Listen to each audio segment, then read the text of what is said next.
Hello everyone, welcome back to my channel. I say couple minutes.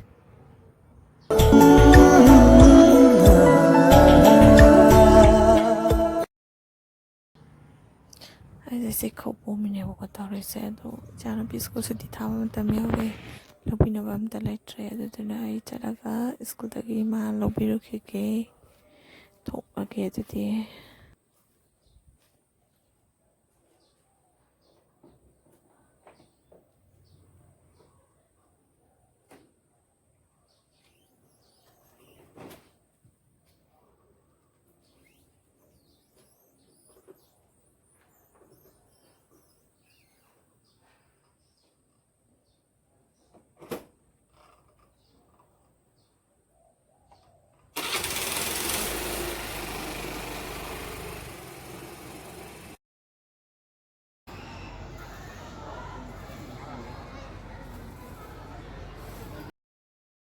chana pigi school yaure mogi ngasi gardening di oye bako adagi to angang ke se lai jar makhuta amam parse chana pine shi mayadagi kotlet pasina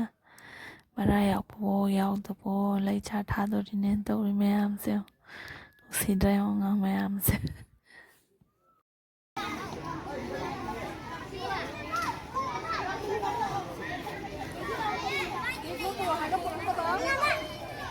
Langabi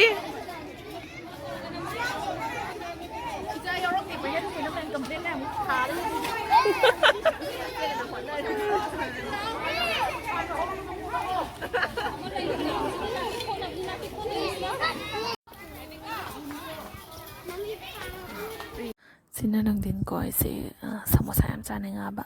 adi samosa hogen tawrine sise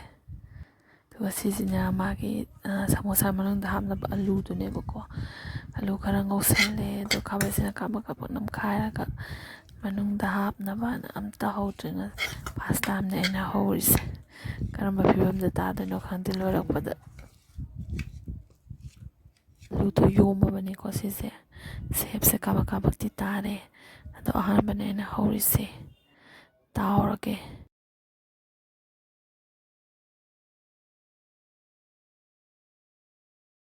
nene ko akhoi yam atotpato khara leme bako manung da hapna ba alu tu di loi thokraba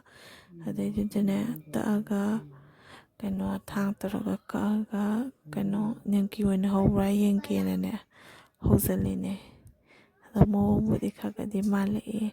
hawnga hawmoitra di khangde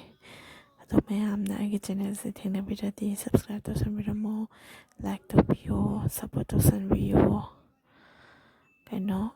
agi ngasagi samosa to ulake ko to smile to fibam se hawai parabi manangan male cara ke yengake hawra hawtabra da mahawza kamay taram dono khanti